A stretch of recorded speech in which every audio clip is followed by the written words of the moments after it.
Hi guys, and welcome back to my channel, Sonic Love. So in today's video, we're going to be checking out the new A20, but the new version. I had the prototype version. I've had it for about 2 months, I think now, maybe a month and a half. Not too sure on the duration, but I've been playing it profusely. It has been great to use as a just pick up and play unit. It really is nice to have a little bit more power than what we had in our previous versions, like the A19 or many other different variants like the Retroid Pocket and so forth. These are a interface which is similar, well, very similar to the likes of Pandora's Box or the old arcade units that you could get, which would also plug in and play. Some people like the vertical style.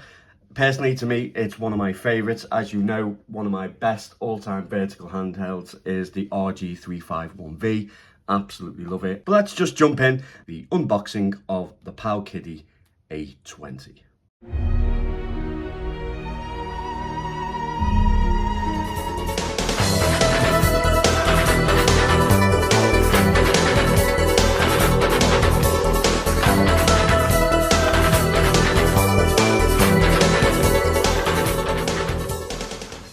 Let's quickly get the unboxing out the way. Pretty generic. The box is pretty much exactly the same as what it was, but the CPU is the S905D3, which is a quad-core A55. The GPU is a dual-core Mali G31 MP2. The RAM is LPDDR4, and you get 2 gigs. It's a 3.5-inch 640 by 480 IPS panel. It supports TF card, expands up to 256 gig. So it has a really good boost in performance. So it really is nice to know that you are getting a little bit more bang for your buck, especially with the price range, with this being a mid-range, which is £100, I think it's roughly at the moment. The prices may vary. You may have even a discount with the Black Friday, but I will leave a link in the description. But it's a normal standard box from our good friends from China, Powkiddy. So, yep, as we look in, we have our usual phone protector. Here we have the unit itself. Very nice. I like it. Straight away, I can see that the screen itself has definitely been updated from the previous prototype version. So let's get the unit out itself. One thing I will say straight out of the back, guys, is that the actual system itself has the same rubber membrane feeling as what the RGB10 Max had, and as you all know, it was an absolute finger magnet. Now, as you can see, just straight out the box, I have already got slippery slug finger trails all over it, and it doesn't look pretty. The unit itself, I kind of like it. I think it's very, very sleek. The design is really, really nice. I wouldn't say it's very rounded. I'd say it's more like a bloody chalk ice cream than what it is anything else. But still, it looks really, really nice. The D-pad themselves, it's very clicky. Some people like it because it's quite responsive, and I get that. But the problem is that I just find it very tough on the finger. So for long periods of time, your thumb will ache. That is definitely going to happen. The actual analog stick is our usual switch, but it just looks like the Eiffel Tower. It's huge. It just sticks out so much. It's really scary. We have our usual plus, minus for volume, power indicator. When you do plug the USB into charge, it does give you a light indicator, red for charging, blue when it's fully charged. We have our A, B, X, Y, C, D, 6 interfacing buttons, which is pretty cool. I don't mind the layout, but I would have preferred maybe the 2 trigger buttons at the top, maybe. Not too sure, but we never know because they probably won't do it. But again, these buttons are super clicky. So if you wish to play this next to your partner in bed, I wouldn't recommend it. I would find yourself a wardrobe, climb yourself inside, and then maybe you will not wake the whole house up playing the games. It does bolster a mini HDMI out. We also have a 3.5mm headphone jack. We also have a reset button, and as you can see itself, it's not bad. The actual, well, I don't know, how can I say it? The build quality itself, I'm not too sure, because I've been using the prototype. So let's just, oh, shit. Right, let's just turn it on. See what we're going to get. But the build quality itself is okay. It's very durable, I will admit. But other things that I kind of didn't like from the prototype version was the fact that it only has a mono speaker. The speaker is okay. It's not high quality, but it does the job for its purpose. But still, it would have been better to have a stereo speaker, considering we have an uplift of performance, and stereo sound would have been a nice touch. So the screen itself, it's very, very flush, but it's got like a raised corner on it. So if I just get the original, so here is the prototype version. The screen is definitely a lot brighter on the new version, but as you can see with the older version, there is a huge considerable gap. Yeah, it's definitely not OC laminated. Now, on looking on this looks to be OC laminated, but on further inspection, there is still a little gap. Not much of a gap, but enough to notice that there is. A very nice display, nonetheless. It's a 3.5-inch display, which is, yeah, it's standard, really. You do have a, as I say, Pandora box style menu operating system, which is very, very easy to look at, very easy to understand. The viewing angles aren't too bad, actually, but the problem is, whatever they've used to go over the top of the screen, i.e. this glass partition, whether it is glass or plastic, I think it's plastic. With it being plastic, it just reflects the light. So it's not the screen that actually makes you have the rest of the room on your screen. It is the plastic that they've used. It's not anti-glare. It literally reflects everything like a mirror. So it's not that the viewing angles are terrible. It's just the Fresnel effect. So there's nothing you can do about it. But if you won't really be playing games like that anyway. Once you're facing straight head onto it, you don't notice any difference.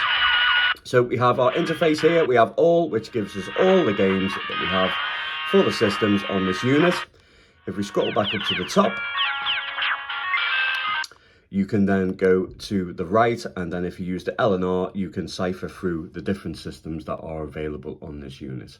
As it is as stock, you are unable to go through the whole bolster and roster of anything of retro, unfortunately, but there is many different options with this. If you like tinkering, which I do, then this is a tinkering device, and you can tailor-made this to make it your own, and very personal, super amazing to tinker about. If you're not into it and you want to plug and play and you want to keep with the stock, you'll be happy, but there is limitations. You do have more options and you do have better performance in some areas with standalone emulators like PPSSPP. Runs really well as a standalone emulator, also Mupen64. Other emulators that I've tried didn't seem to load up on it. So there is, yeah, we need somebody to come up with a very good software for this in order to maximize the potential of the software that's inside this, or should I say the hardware that's inside this. So yeah, my first impressions, it's durable. I really just don't like it. Look at that. I haven't had it in my hand for long, and all the oils of your fingers will just go over it. It is disgusting. How anyone could like just have this as a prototype even and think this was a good idea. Oh my god. But look at that, just to give you an example. It's really terrifying. Oh, don't like it at all. It's absolutely minging. But as I say, the actual unit itself is really, really nice. It's durable. I do like the buttons, even though they're clicky. But as I say, if you're willing to play this in a quiet environment, I wouldn't advise it. So the games themselves and emulation, everywhere from PPSSPP as the standalone emulator works really, really well. I have tried other ones, but as I say, with no success. So we really do need that new firmware on this. So the interface is really, really simple, really, really snappy, and really, really easy. And I think that's very, very good.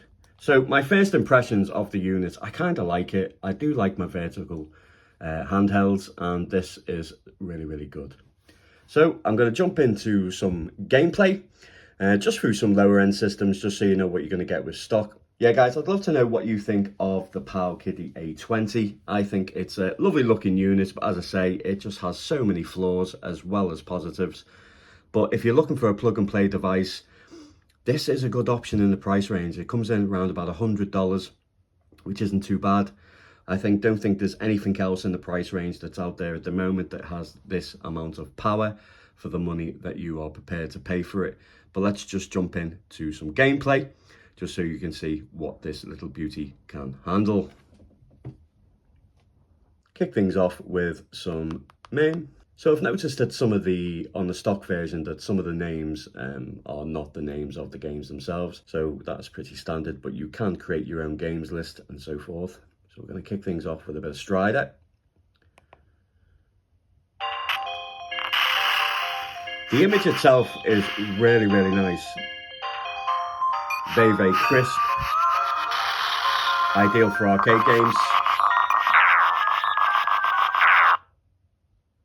If you hit the home button, you then have a series of options, which is resume game, exit game, game settings, key save state, key load state, so you can literally swap out if you want to.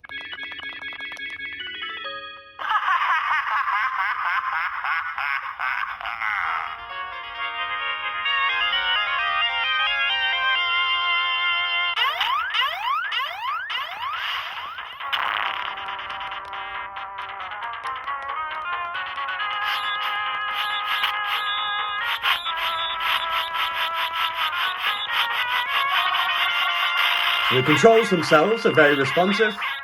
The D-pad feels really, really nice. The buttons are really nice as well. I have to admit, they feel really, really responsive and quite sharp.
So we have Game Boy Advance, even though it's not the right aspect ratio, but it still looks really, really nice.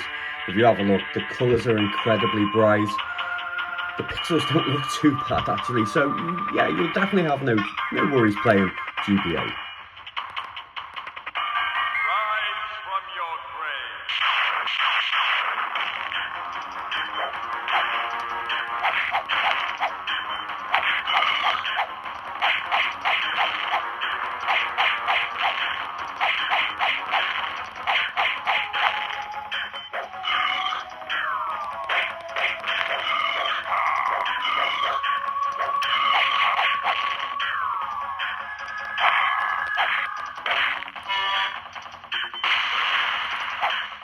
So you're going to get the same performance from Mega Drive, SNES. They're all going to run perfectly fine. PC Engine, Famicom, they're all going to run perfectly fine on this unit.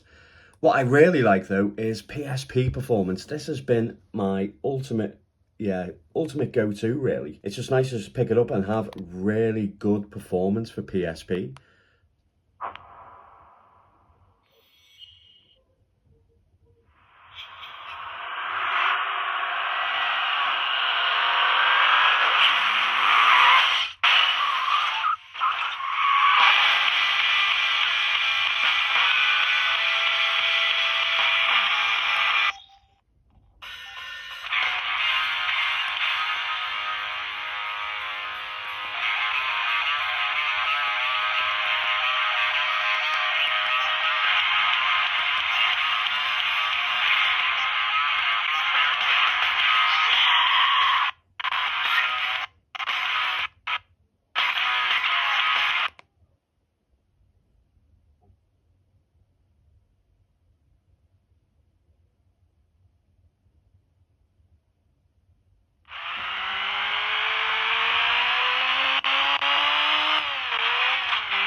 NBA exhibition game. We're here in Philadelphia, Pennsylvania.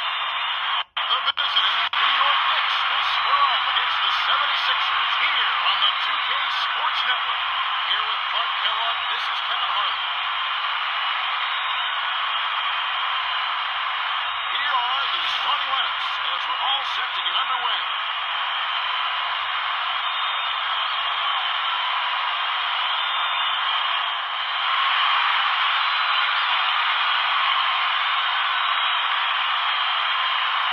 The Knicks get the tip, and we're underway. Dish, left side. Gallinari. Gallinari, number 8.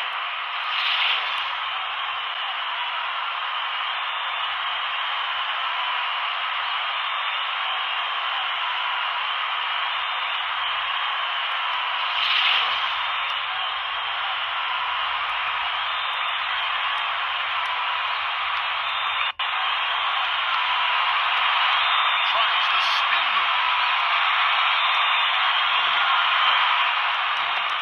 To Chandler. The Knicks with the ball. It's a 2-point differential. Number 12 saw the pass coming and cut off to the steal. Number 12 got the bucket and the foul. Great shot. Goes to the line for one more. Number 11 will leave the floor.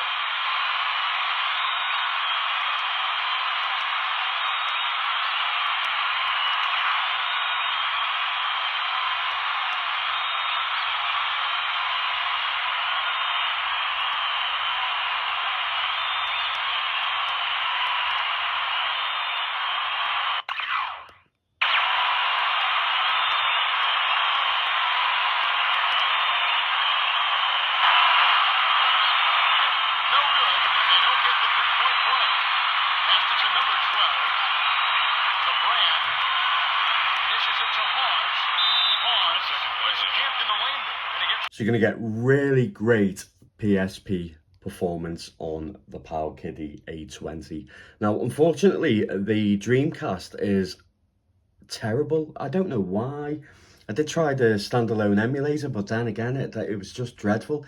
Now, with this power in this chipset, there shouldn't be any issues. So I'm hoping that down the line, somebody that does come up with a new firmware for this system, that they will be able to improve the Dreamcast performance. But as it stands at the moment, not good. I also tried Sega Saturn. Now, this is more than capable of playing it at full speed, but it's, again, it just didn't work properly. I wasn't able to map the buttons. It wasn't registering it. It was, yeah, a little bit of a shame, really, in all honesty. So overall, I'm really happy with it. I think that if you do have the time and effort and commitment to tinker about, you can tailor-make this to what you want, and that in itself is a joy. Now, my biggest worry was it was just going to be stock firmware and you were just going to get the basics. But N64, you're going to get up to at least 90%, maybe a little bit more of the games. GoldenEye, it's playable, but some parts are very rocky, but it's still playable. It's me, Mario. Hello.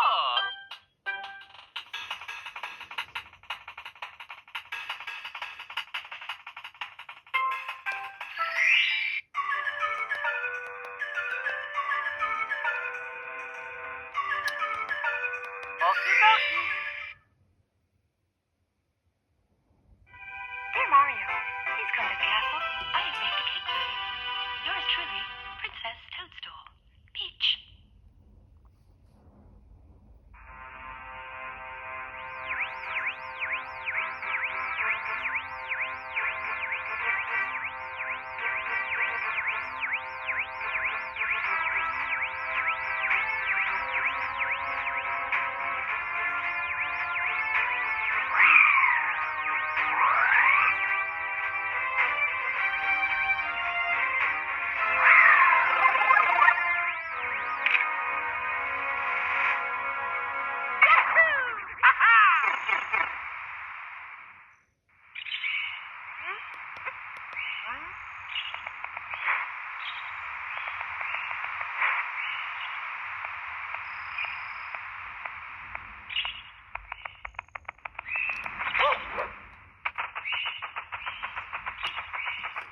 So as you can see, the image itself looks really, really nice and really, really, really sharp.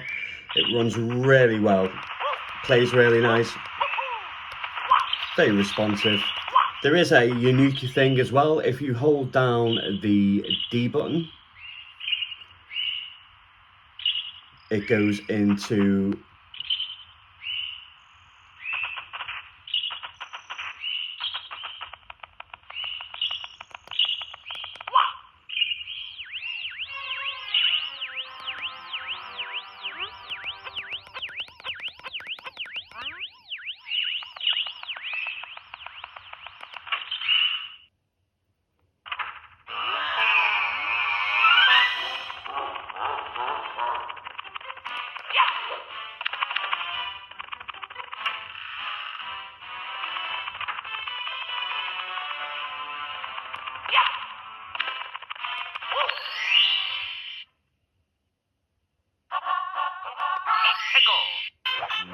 But yeah, I think this is a solid purchase. If you're looking for something to pick up and play, you wouldn't be disappointed with it. Let's put it that way. But let me tell you what I like and what I don't like about the system. One, I don't like the way that this is a finger magnet. It's really terrible. Look at that. It even becomes like just wet off your fingers if you're playing the game for a long time. Now, I've noticed that this version is a lot cooler than what the actual prototype version was. This got quite a bit toasty, but this one seems to be keeping the heat to, yeah, an acceptable level. So I don't know what they've done inside to do that, but that's good. What I like about it is the screen. I love the screen on this. It's so immersive. When I'm playing the games, it's just really bright and vibrant. But as I say, the only thing is that it also reflects the background. It's okay when you're looking at directly in good light and you're indoors. But yeah, I like the brightness of the screen as well. It's probably one of the brightest screens that I've seen from Powkiddy to date. What I don't like this thing here, this TFT card slot holder. Like, why would you need? It's not as if it's water resistant and you need to do it, but it's just so finicky and fiddly and flimsy. Oh, just some really... Powkiddy neither makes really good decisions or incredibly terrible decisions. I really don't get it sometimes, but overall, my impressions of the Powkiddy A20, I think it's great. I will be doing a few more videos on how to set it up and tinker about with it, guys, because if you are part of the Tinker family, then you will definitely also like this. But love to know what you think, guys. Did you pick one up? What are you thinking of it at the moment? Sorry I haven't done a video for a while. Good to be back. Hi, everybody. I've missed you all. Please leave comments, likes, share if you liked the video. And as always, guys, take care.